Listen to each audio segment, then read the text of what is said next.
ይህም 10% ሆኖ ነው የሚወጣው። 10 ስትሰጡ በዚህ ማይንድ ሴት ነው የምትሰጡት። ለአገልጋዮች ስትሰጡ 90ውን መብላት ይችላል። ዕዳ መክፈል ነው ይሄ። ዛሬ ብዙ አሕዛቦች በእስራኤል ብዙ የአውሮፓ ሀገሮች ብዙ ዌስተርኖች አውቀውም ሳያውቁም ዕዳቸውን እየከፈሉ ወንጌልን ይዘው የሄዱት ወደዛ። ያም ፊዚካል በረከት የመጣው አይሁዳውያን ወጣቶች ነው። ዕዳ ነበር። በብዙ አይነት መንገድ እንከፍላለን። ቴንኪው እንላለን። ያ አምላክ በእኛ ህይወት ሰርቷል። ተው አላቸው እግዚአብሔር። ሳሙኤል ነቢዩ ተነሳና ተው ይቅርባችሁ አንፈልግም። ከዛ በፊት የነበራቸውን ልማድ ታውቃላችሁ። የእግዚአብሔርን ፈቃድ ይጠይቃሉ፣ ያንን ብቻ ያደርጋሉ። በገና ይዘው ይወጣም ይባላል ካስፈለገ፣ እየዘመረም ይጣ ይባላል ካስፈለገ። ማታ ሲፈራ የሚያዩት ሰው ጠዋት ተነስቶ ጦርነት ሲመራ ያገኘው ሱፐር ናቹራል ነው ህይወታቸው ሁሉ የነበረው። ሶስተኛውን ታይት የተጀመረው በዚህ ጊዜ እንጂ የእግዚአብሔር ፈቃድ አለ፣ የእግዚአብሔር ሀሳብ አለ። ልጆች ናቸው ወይስ እንግዶች ናቸው ግብርን መክፈል ያለባቸው? እንግዶች አለ። ይህ ትልቅ ዊዝደም ነው። የለም ልትራል የለም። ግብር በመሰብሰብ የሚያድግ ህዝብ የለም። የሚለወጥ መንግስት የለም። እንዳይመስላችሁ የለም።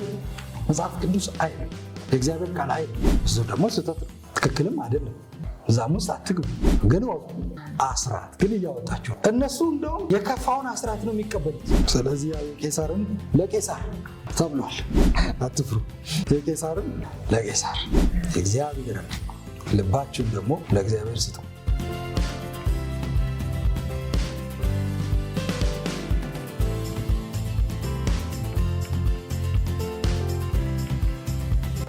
ሰላም ዲናችሁ የፕሮፌት ቢኒያም ማቴዎስ ዩቲዩብ ቻናል ተከታታዮች እንደምን ሰምታችኋል?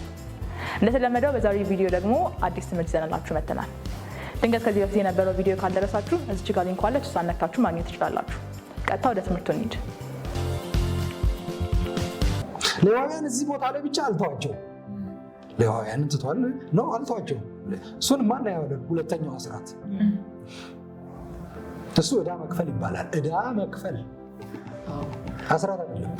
የነሱ መንፈሳዊ በረከት ነው ይህንን ፊዚካል በረከት ለኔ ያመጣው። እነሱ መስዋዕት የሚያቀርቡለት የኔ አምላክ ነው ይህንን ያደረገው። ስለዚህ የአምላኬ አገልጋዮች ናቸው። የኔን ቦታ ተክተው ነው ይህን እየሰሩ ያሉት። ስለዚህ ዕዳዬን ልክፈል። የኔን ዕዳ አለብኝ። ጳውሎስ ሮሜ 15 ላይ አገልግለውኛል። ሮሜ 15 ላይ ሄደው እስራኤላውያን ለእስራኤላውያን ዕዳ መክፈል አለባችሁ እናንተ አሕዛቦች ይላል። የአሕዛብ ቤተክርስቲያን ዕዳዋን ለአይሁዳውያን ዕዳዋን የምትከፍልበት ብዙ አይነት መንገድ አለ። ብዙ አይነት መንገድ አለ። አንደኛው በገንዘብ፣ ምክንያቱም የነሱ መንፈሳዊ በረከት አባቶች የነሱ ናቸው። አብርሃም የኔ ናቸው፣ በእነሱ በኩል አግኝቼዋለሁ። መጽሐፍ ቅዱስ እንኳን ሙሉ ኢንታየር ባይብል የተጻፈው በእነሱ ብቻ ነው። የትኛውም ዘር የትኛውም ጎሳ አልገባም፣ አልተቀላቀለም። በእነሱ ብቻ ነው። ከሙሴ እስከ ዮሐንስ ራእይ ድረስ፣ ከዘፍጥረት እስከ ራእይ ድረስ በእነሱ ነው የተጻፈው። መጽሐፍ እንኳን የተሰጠው በእነሱ ወጪ ነው፣ በእነሱ ብዕር ነው፣ በእነሱ ጊዜ ነው፣ በእነሱ እጅ ነው፣ በእነሱ ጸሎት ነው፣ በእነሱ ዋጋ መክፈል ነው መጽሐፍ የተጻፈው። እነሱ ፈቅደው ታዘው ነው። ነቢያት የነሱ ናቸው። በዛ ላይ የተዘረዘሩት የእግዚአብሔርን ቃል የተናገሩት። ኢየሱስም በስጋ የመጣው ከነሱ ነው ይላል፣ ያን ይዘረዝራል። ስለዚህ የነሱ መንፈሳዊ በረከት በመቀበል ያ የነሱ መንፈሳዊ በረከት ስለሆነ ፊዚካሊ በእናንተም ውስጥ ማኒፌስት እንዲያደርግ ያደረገው። ስለዚህ ዕዳ መክፈል አለባችሁ፣ ብርም መውሰድ አለባችሁ። የመጀመሪያው ይሄንን ሮሜ 15 ላይ ነው ጳውሎስ የሚያነሳው። ሁለተኛው ዕዳ መክፈል ያለባችሁ ለነሱ በመጸለይ ነው፣ ማለት ነው፣ መልካም በማሰብ ነው፣ ወንጌል በመስበክ ነው፣ በቀጥታ ማለት ነው። ሶስተኛው ዕዳ መክፈል ያለባችሁ እነሱን ማስቀናት አለባችሁ። የእናንተ በረከት ነው ይሄው እኔ እየሰራ ያለው፣ የእናንተ አምላክ ነው እኔ ባረከኝ። ስለዚህ ተቀበሉ፣ ክርስቶስን ኢየሱስን ተቀበሉ። ስለዚህ ጳውሎስ ምን አለ? ምናልባት እነሱ ቀንተው ከሰሙ ወንጌል ከሰሙ ብዬ ለእናንተ ሰብካለሁ አለ። ለእናንተ የሰበኩት ወንጌል ፍሬ ሲያፈራ ስትባረኩ ሲያዩ ምናልባት ቀንተው ከዳኑ። ማስቀናት አለብን፣ በመልካም ነው ማስቀናት ያለብን። ለመዳን እነሱ እንዲድኑ ካለን ፍላጎት የተነሳ ነው ማስቀናት ያለብን። ይዘን ስንሄድ የተካፈልነውን ያያሉ። የእናንተ አምላክ የኔ አምላክ ሆኗል፣ ይሄ የኔ አምላክ ይሄን ሰርቷል፣ ይሄን ሰጥቶኛል፣ ተካፈሉ። እና ለሌዋውያንም ይሄ ነው። ለሌዋውያን ዕዳ መክፈል የመጀመሪያው። እሺ ቀጥሉ ጨርሱ። ይህን የምታደርገው የራሱ ድርሻ ወይም ርስት የሌለው ሌዋዊና መጻተኛ በከተሞቹ የሚኖሩት አባት የሌላቸውና መበለቶች መጥተው እንዲበሉና እንዲጠግቡ አንተንም አምላክ እግዚአብሔር ኤሎሂም ያህዌ በእጆች ስራ ሁሉ እንዲባርክ ነው። አሜን። ጌታ ይመስገን። ነምበርስ አውጣ 18 እስቲ ድምፅህን አውጣ። ይሄ መባ ነው ይላችሁ። የአስራት ህግ የሚለው ያንን ነው።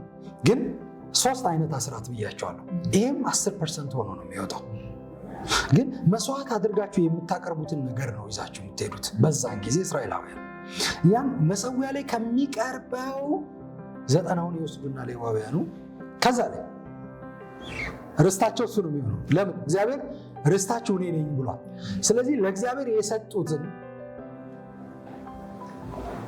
አስራት ስትሰጡ በዚህ ማይንድ ሴት ነው የምትሰጡት። ለአገልጋዮች ስትሰጡ 90ውን መብላት ይችላሉ።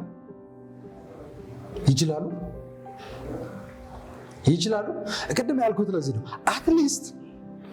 አትሊስት እንደ ብሉይ ኪዳን እንኳን አስራት አትሰጡ። እንደ ብሉይ ኪዳን እንኳን ከየት እንደመጣ ራሱ አይታወቅም። አሁን ያለው ህግ ልማድ፣ ካልቸር፣ ባህል። እሺ አንብብ። ለካህናትና ለሌዋውያን የሚሰጡ መባዎች። እሺ ከዚያም እግዚአብሔር ያህዌ አሮንን እንዲህ አለው፣ ለእኔ በሚቀርበው መባ ላይ ኃላፊነት የሰጠሁ እኔው ራሴ ነኝ። እስራኤላውያን የሚያቀርቡልኝም የተቀደሰ መባ ሁሉ ለአንተና ለልጆች መባው ሁሉ መጥቶ እስራኤላውያን ለእኔ የሚያቀርቡት መባ ሁሉ ለአንተና ለልጆች መደበኛ ድርሻችሁ እንዲሆን ሰጥቻችሁ። ይህን ነው የምታውቁት አስራት። ቀጥል።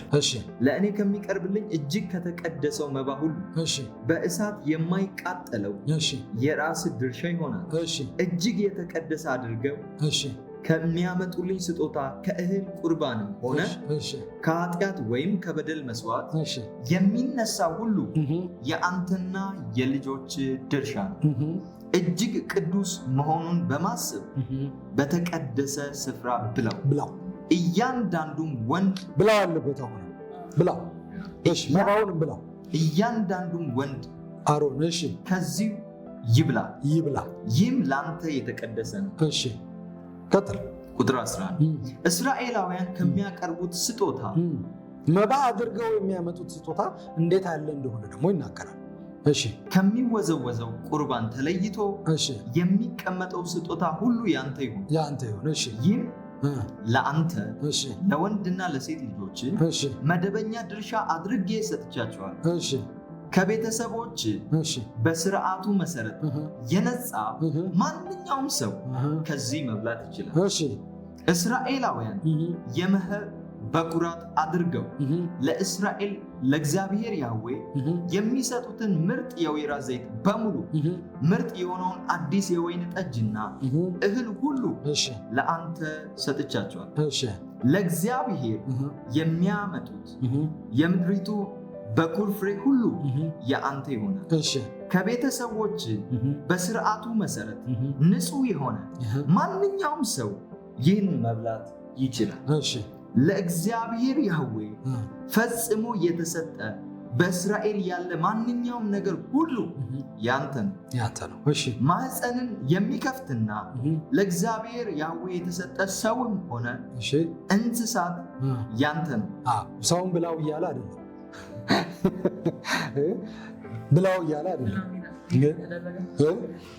ያንተ ነው።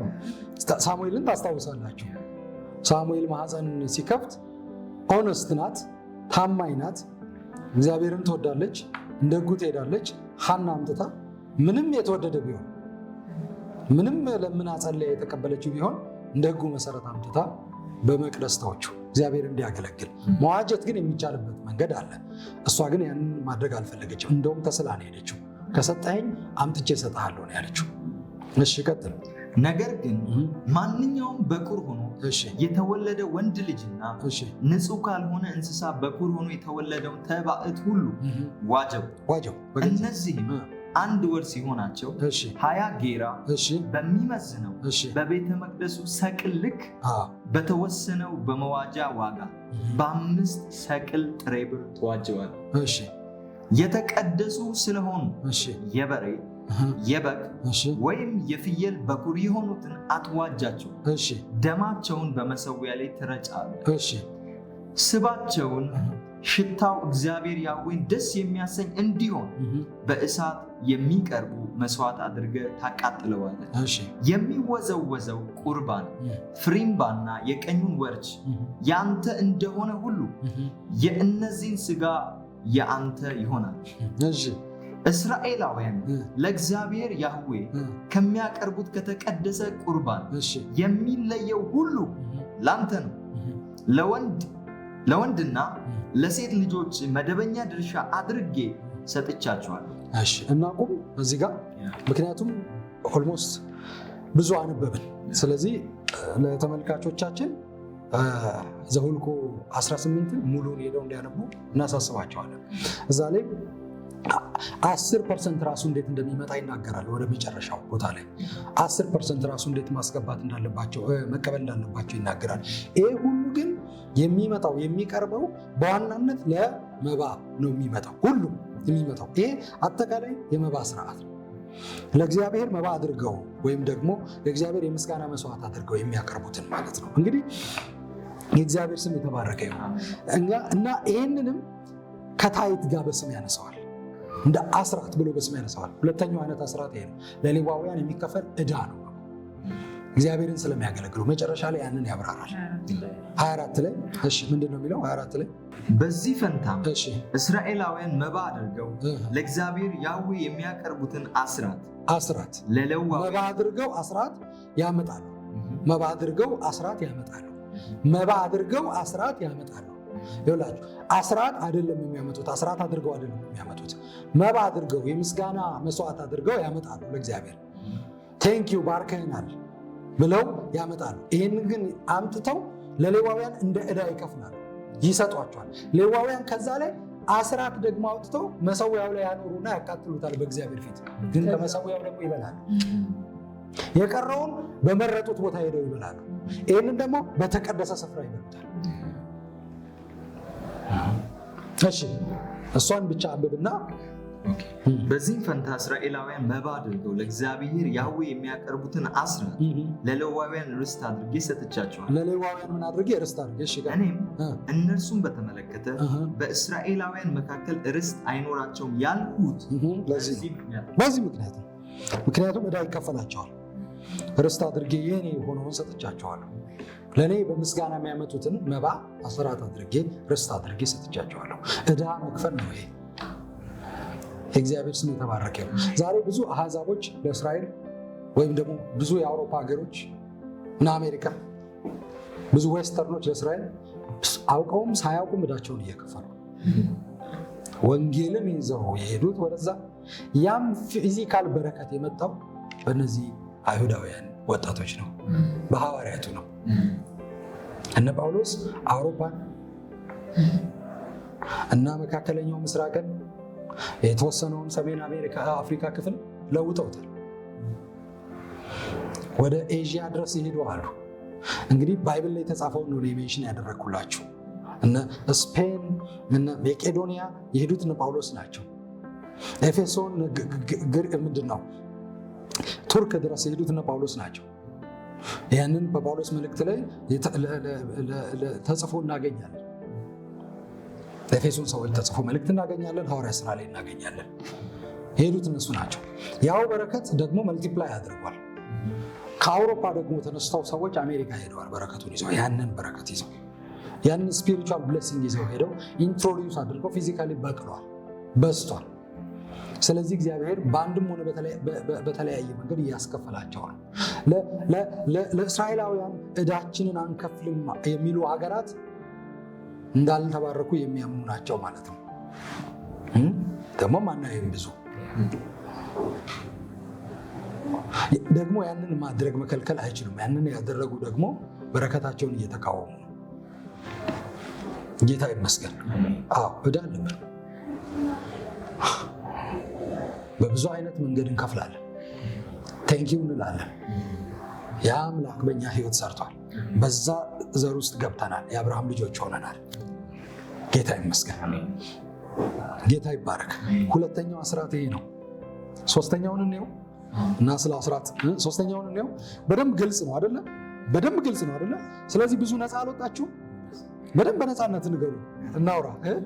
ነፃ አልወጣችሁ? አልወጣችሁ? ነፃ አልወጣችሁ? ኦፍ ኮርስ አንዳንድ ጊዜ የማንተኛው ለዚህ ነው። የእግዚአብሔር ቃል ይቀሰቅሰናል፣ ከዛም ደግሞ ያስተምረናል። እሺ ሶስተኛውን እኔ ሳሙኤል ዋው አንደኛ ሳሙኤል 8 ከእህላችሁና እሺ ከወይናችሁ ከ10 አንዱን ወስዶ ለሹማምንቱና ለባለሟሎቹ ይሰጣቸው። ማን? ንጉሱ። ንጉስ አንግስልን በላያችን ላይ አሉት እግዚአብሔር። እስራኤላውያን ካልነገሰ እንደ አሕዛብ እኛም ንጉስ እንዲኖረን ከፊታችን የሚወጣ ጦርነት የሚመራን ንጉስ እንዲኖረን እንፈልጋለን አሉ።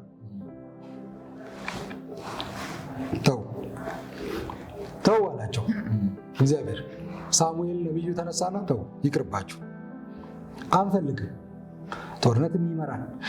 ከዛ በፊት የነበራቸውን ልማድ ታውቃላችሁ። የእግዚአብሔርን ፈቃድ ይጠይቃሉ፣ ያንን ብቻ ያደርጋሉ። ማን ይውጣውን ሲሉ ይሁዳ ይላል እግዚአብሔር። ማን ይውጣ ሲል ሌዊ ይላል እግዚአብሔር። በገና ይዘው ይውጣም ይባላል ካስፈለገ፣ እየዘመረም ይውጣ ይባላል ካስፈለገ። ማን ይውጣ ሲል ባርቅ ይሂድ ይባላል። ባርቅ አይደለ?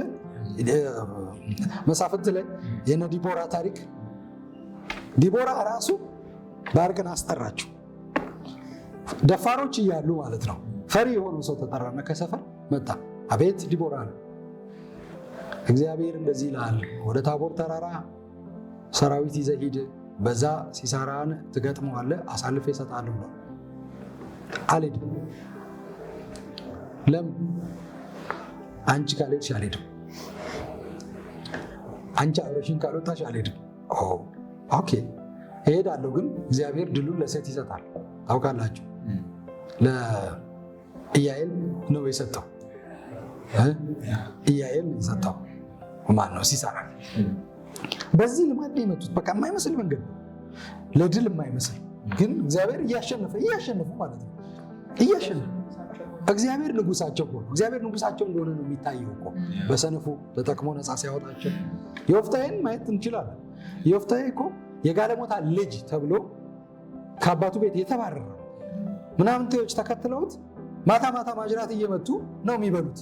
አዎ ታሪኩ ይሄ ነው አይደል? ራሱን ጉልበተኛ ያደረገ ይሄ ጦርነት በጊዜው በነበረው ልፍ ያስተማረ ሰው፣ ትግል ያስተማረ ሰው ማለት ነው። ጌዲዮንንም ስንመለከት ንገስብን ሲሉ እኔ አልነግስም እግዚአብሔር ይንገስባቸዋል። ንገስ ሲሉት እንዲህ ብሏቸዋል።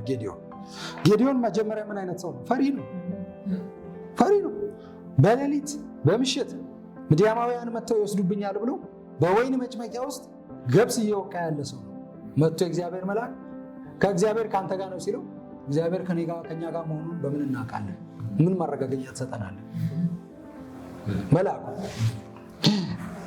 እንደዚህ ነው የመጡት አይመስልም? ማታ ሲፈራ የሚያዩት ሰው ጠዋት ተነስቶ ጦርነት ሲመራ ያገኛሉ። በ300 ሰው ቅጥቅጥ አድርጎ ብዙ ሺህ ነገስታትን ሲያንበረክክ ሱፐር ናቹራል ነው ህይወታቸው ሁሉ የነበረው። እግዚአብሔር ብቻ ንጉሳቸው ነው ማለት ነው። አይሆንም አሉ። እኛም የአሕዛብን ስርዓት እንፈልጋለን አሉ። ይቅርባቸው፣ እግዚአብሔር እኔ በነግስ ይሻላቸዋል። ሳሙኤል ሲያዘን ተው አንተ አትዘን፣ እኔ እንዳልነግስባቸው ነው የፈለጉት፣ እኔን ነው ይናቁታል። ስለዚህ በፈለጉት መንገድ ንጉስ ሊያነግስ ሲል ንጉሱ እንዲህ ያደርግባቸዋል አለና መናገር ጀመረ። ሶስተኛውን ታይት የተጀመረው በዚህ ጊዜ ነው እንጂ የእግዚአብሔር ፈቃድ አይደለም፣ የእግዚአብሔር ሀሳብ አይደለም። ምንድን ነው? ግብር ይባላል። ይኸውላችሁ ኢየሱስ ሲናገር እንደዚህ አለ፣ መምህሩ ጌታ ግብርን መክፈል አይገባውም እንደ ሕጉ አሉት ጴጥሮስን። ይገባዋል አለ ጴጥሮስ። የሚያውቀው እንደዛ ነው፣ የለመደው እንደዛ ነው። ልክ ጴጥሮስ ቤት ሲገባ ኢየሱስ እንደዛ አለው፣ እንደዚህ ያለው ጴጥሮስ ያለው ልጆች ናቸው ወይስ እንግዶች ናቸው ግብርን መክፈል ያለባቸው አለ። እንግዶች አለ። ስለዚህ እኛ ግብርን መክፈል አይገባንም። ነፃ ነን።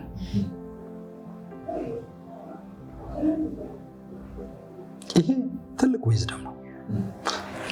ግብር በመሰብሰብ የሚያድግ ሀገር የለም። ሊትራሊ የለም። ግብር በመሰብሰብ የሚያድግ ህዝብ የለም። የሚለወጥ መንግስት የለም።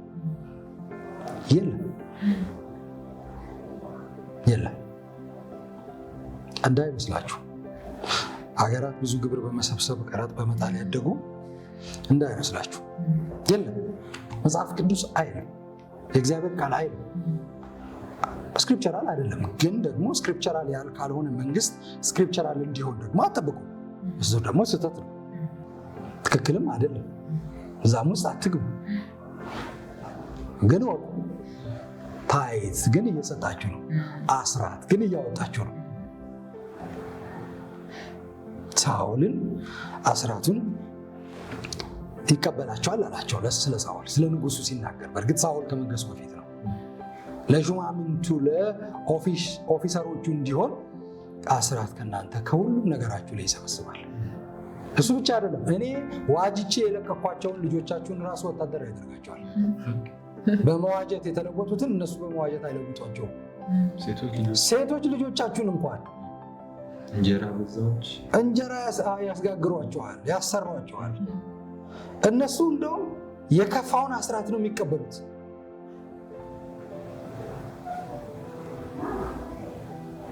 የበለጠውን አስራት ነው የሚቀበሉት። የሚያስቀሩት ነገር የለም። የእግዚአብሔር ስም የተባረከ ይሁን። ስለዚህ ያው የቄሳርን ለቄሳር ተብሏል። ስለዚህ የቄሳርን ለቄሳር ስጡ፣ አትፍሩ። የቄሳርን ለቄሳር፣ የእግዚአብሔርን ልባችሁን ደግሞ ለእግዚአብሔር ስጡ። አዲስ ኪዳን ስንመጣ ፕሮፌት ሮሜ 13 ላይ ነፍስ ሁሉ በላይ ያለ ባለስልጣን ይገዛል፣ እዛ ለመንግስትም ደግሞ ግብርን መክፈል እንዳለብን ይናገራል። የቄሳርን ለቄሳር ይላል። በቃ የቄሳርን ለቄሳር ይላል። ቄሳርን ያመጣ ነው እኛ ነን። ቄሳርን ያመጣ ነው እኛ ነን። ቄሳርን ካመጣን በኋላ ከቄሳር ጋር ቄሳርን በስርዓቱ አልሄድም ማለት ስህተት ነው፣ ትክክል አይደለም። ስህተት ጥያቄ ሳይሆን እንደ ሀሳብ አሁን ስትረዳ ማለት ስታስተምር የገባኝ ነገር ምንድነው፣ እስራኤላውያን ንጉስ ስልጣን ብለው ስላሉ ነው ንጉስ የመጣውና ሶስተኛው አስራት ነው። ስለዚህ እግዚአብሔር ንጉሳቸው እንደሆነ አክሰፕት ያደረጉ ሰዎች ይህን በዚህ ዘመን ከዛ ዲሊቨርድ መሆን ይችላሉ። ኦፍኮርስ ገንዘብ አይደለማ ጉዳዩ፣ ልብ እኮ ነው ጉዳዩ፣ ህይወት እኮ ነው ጉዳዩ፣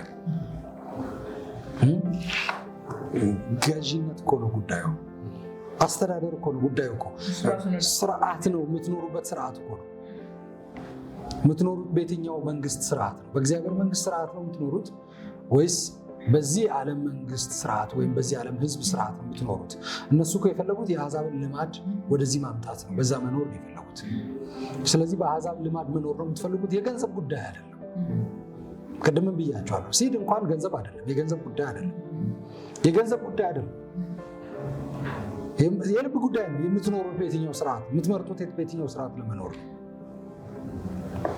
ገንዘብ ጉዳይ አይደለም። ማንም ሰው በልታችሁ ጠጥታችሁ ፋት ይወጣል። እቃ ገዝታችሁ ታክስ አለው፣ ሁሉም ነገር ላይ አለው። ፐርፌክት ደግሞ የትኛውም በዚህ ምድር የምታገኙት ፐርፌክት የሆነ መንግስት የለም። ጥበቡም ቢሆን ከየት ነው የሚያመጡት? በዚህ ዓለም እየተመራ የዚህ ዓለም ስርዓት ሆኖ እንዴት ነው የእግዚአብሔርን ጥበብ ሊገልጥ የሚችለው? እንዴት ሊያደርግ? ያንንስ ኤክስፔክት ማድረግ ትክክል ነው? ሲጀምር ኤክስፔክት ማድረግ ትክክል ነው? ኤክስፔክትስ ማድረግ ይቻላል? ግን የምትመሩበትን መንግስት ስርዓት ቀይሩ። ለውጡ፣ መንፈሳዊ አድርጉት፣ እግዚአብሔር አድርጉት፣ የእግዚአብሔር መንግስት አድርጉት። ስለዚህ የእግዚአብሔር መንግስት ደግሞ ሁሉን ትገዛለች። እንዴት እንደምትመላለሱ ያስተምራችኋል እግዚአብሔር። መጀመሪያ ነፃ ትወጣላችሁ፣ ከዛ ደግሞ እግዚአብሔር እንድትገዙ ያደርጋቸዋል። ዳንኤልን አስቡ፣ ሲድራቅ ሚሳቅና አብደናጎን አስቡ። አላመፁ፣ አልተዋጉ፣ ግን እሳት ውስጥ እንደተጣሉ አትርሱ። አንበሳ ጉድጓድ ውስጥ እንደተጣሉ አስቡ። እያንዳንዱ በእነሱ ህይወት የመጣ እነሱን ለማጥፋት የመጣ ክፉ ነገር በሙሉ ለበጎ ተለውጦ እነሱ እንዲገዙ አድርጓቸዋል። ስርዓቱን በዛ ያለው ስርዓት በእነሱ ስርዓት ውስጥ እንዲሆን አድርገዋል። በባቢሎን፣ በፋርስ፣ በሜዶን፣ በግሪክ ስርዓቱ በሰማይ ስርዓት በእነሱ ኤሪያ በእነሱ ዙሪያ በሰማይ ስርዓት እንዲመላለስ አድርገውታል። ምንም አላደረጉ። እግዚአብሔር ነው ፎሎ ያደረጉት። እግዚአብሔርን የተከተሉት ህይወታቸውን ነው የሰጡት። እንደ አሕዛብ ልማድ ታንቆ ይገደላል። ታንቆ የተገደለን ምግብ የንጉሥ ግብዣ አድርገው ያቀርባሉ። ስለዚህ ጠቢባንን ሰብስበው ያንን ሊያበሉ ነው። ደሙ በውስጡ ያለው ህይወቱ በውስጡ ያለው አንበላም አሉ። ማመፅ አይደለም እሱ። ለማን ነው የምትገዙት? አንበላም። ስርዓታቸው የማን ነው? የመብላት ስርዓታቸው፣ የምትበሉበት የምግብ አመጋገብ ስርዓታቸው የማን ነው? የአለባበስ ስርዓታቸው የማን ነው? አንበላም። አንበላም ብቻ አይደለም፣ እባክህ ለእኛ ቆሎ ስጠን። አሁን ብዙ ሰው ጥሩ ምግብ እምቢ ብለው ነው። ጥሩ ምግብ መጥፎ ስለሆነ ልብ ስለሚያሳብጥ ስጋ ጮማ መጥፎ ስለሆነ ነው አይደለም። ጮማ እምቢ ብለው አይደለም። ጮማው የሚመጣበት መንገድ ነው መጥፎ። ደግሞ በውስጡ ያለን ታንቆ የተገደለ ነው ብሎ የሚሏቸው እና ወርሺፕ የሚያደርጉት እሱ እኮ የአምልኮ ስርዓት ነው። አንቆ መግደል የአምልኮ ስርዓት እኮ ነው። ስፒሪት እኮ ነው የሚመገቡት። ስፒሪት መንፈስ የአምልኮ ስርዓት ነው። ሙሉ በሙሉ የአምልኮ ስርዓት ነው። ደግሞ በውስጡ ያለውን የሚበሉት፣ ህይወቱ በውስጡ ያለውን ከነ ህይወቱ ነው የሚበሉት። ስለዚህ እነዚህ አይሁዳውያን ወጣቶች ለእኛ ቆሎ ስጠን፣ ወይኑንም ከልክል። በዛ የወርሽፕ ስርዓት ውስጥ ሳክሪፋይ የተደረገ ለመስዋዕት የቀረበ ወይን ስለሆነ የሚመጣው ሁሉም ነገር በመስዋዕት ስርዓት ውስጥ አልፎ ነው የሚመጣው ወደነሱ። ስለዚህ ቆሎ ስጠን፣ የሚቆረጠም ነገር ስጠን አሉት። 10 ቀን ፈትነን 10 ቀን ነው ባለሳሳት 10 ቀን ፈትነን ከዛ የሚቀጥለውን እናያለን፣ ትወስናለን። 10 ቀን ፈትነን ከሌሎቹ ይልቅ ተሽለው አገኛቸው። ለምን? ስርዓታቸው እነሱ ስላከበሩት ስርዓታቸው ጮማ በውስጣቸው ያስቀምጥ ነበር፣ ስጋ በውስጣቸው ያስቀምጥ ነበር። ስለዚህ የሚፈለገው ውጤት ይመጣል። ንጉሱ የሚፈልገው ምንድን ነው? እንዲያምሩ ነው፣ ጠንካራ እንዲሆኑ ነው፣ እንዲወፍሩ ነው እንጂ ንጉሱ የሚፈልገው የግድ ስጋ ካልበላችሁ ደም ካልጠጣችሁ አላለም። ደሙን ስጋ ለነሱ ቀለብ የሚመጣበት ምክንያት እንዲወፍሩ ነው። ስለዚህ ያወጣው ውጤት መጣ። የበለጠ ተሽለው ተገኙ፣ 10 እጅ ተሽለው። ስለዚህ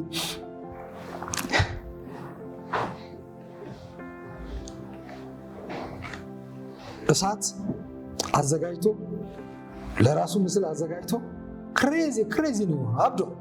በዛን ጊዜ ቀድሞ ነው ያበደው ናቡከደነፆር ከመውጣቱ በፊት ከቤተ መንግስት ቀድሞ ነው ያበደው። በራሱ ፍቅር ስክር ብሏል ይመስለኛል። የቀኑ ሙሉ መስታወት ላይ ቁጭ ብሎ ነው ናቡከደነፆር። ዋው ምን አይነት ሰው ነህ አንተ ይላል። ለዛ አምላክ ነህ አንተ ብሎ ጣዖት አዘጋጀ በራሱ ምስል፣ በዱራ ሜዳ አቆመ፣ ስገዱ አለ። የሚኖሩበት ስርዓት ግን ይለያል። የሚገዙለት መንግስት ይለያል። እንደ ሰው ቢሆን የሚመላለሱት እንደ ሰው ስርዓት አይደለም የሚኖሩት። አምላክ አላቸው። እሱ ቦታ ላይ ማንንም አያስገቡ፣ ኮምፕሮማይዝ አያደርጉም። ማድረግ የሚገባቸውን ግን ያደርጋሉ። ለዛ መንግስት ጸልዩ ተብለዋል በኤርሚያስ አማካኝነት። ስለዚህ ዳንኤል 21 ቀን ሲጾም ታያላችሁ።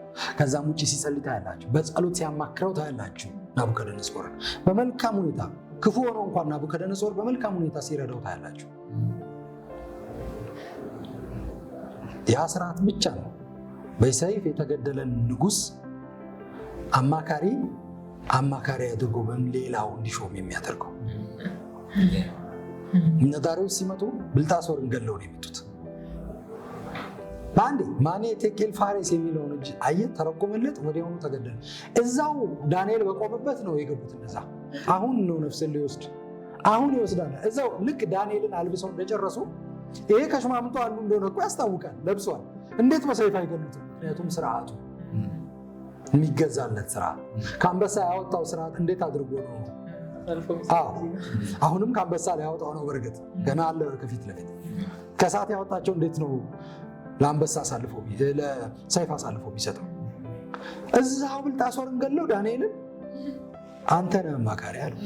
ዋና አማካሪ አንተ ነህ። አንተ ዋና አማካሪ ነህ።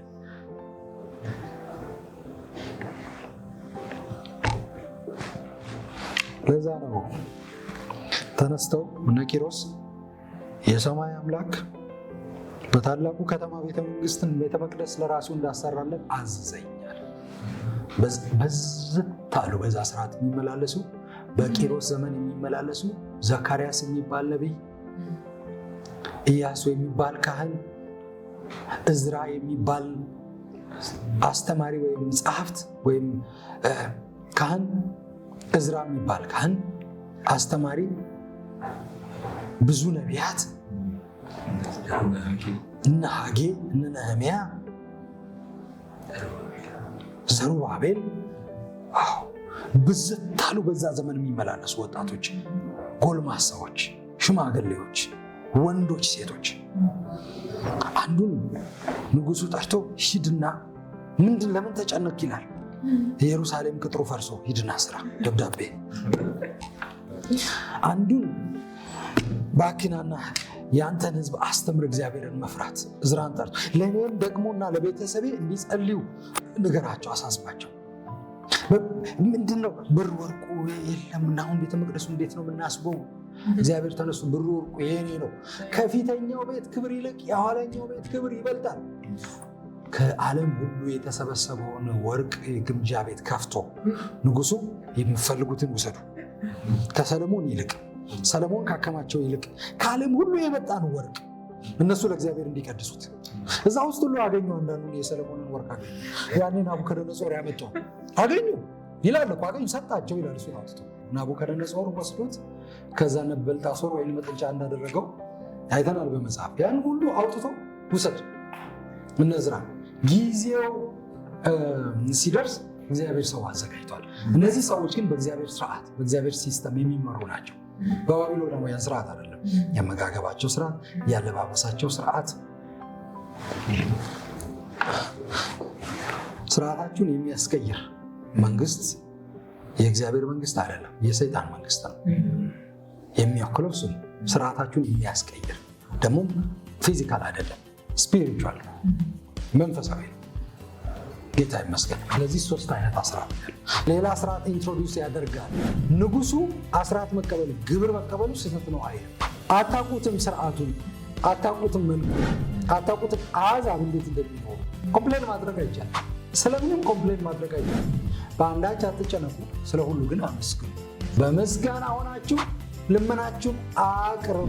ልመናውን ግን አሁን መለመን ስለቻለ እንኳን እግዚአብሔርን አመስግኑ። መለመን ይችላል። የሚከሳቸውን የጣለው የበጉ ደም ነው። በበጉ ደም የተደረገላቸውን በመመስከር ድል ይነሳል። ድል መንሳታችሁን ትለማመዳላችሁ። ድል ነስታችሁ ድል አሁን አይደለም የምትይዙ፣ ድልማ ተነስቷል። ግን ያንን ድል ትለማመዳላችሁ። የማይሆን ቢዝነስ ውስጥ እንዳትገቡ፣ ሌዋዊ የነበረ አክቲቪስት እንዳይሆን፣ ነቢይም የነበረ ሌላ ነገር ውስጥ እንዳይገባ። በዚህ ትምህርት እንደተማረካችሁ ተስፋ እናደርጋለን። ትምህርቱን ከወደዳችሁት ላይክ አድርጉት፣ ለብዙ ሰዎች ሊደርስ ደግሞ ሼር አድርጉ። ቀጣይ የሚለቃቸው ቪዲዮዎች ደግሞ ሊደርሳችሁ ሰብስክራይብ በማድረግ ጠብቁ። እኛም ኮንታክት ማድረግ ከፈለጋችሁ ከታች በምናስቀምጥላችሁ አድሬስ ታገኙ ትችላላችሁ። በቀጣይ ቪዲዮ እስከምንገናኝ ሰላም ቆዩ።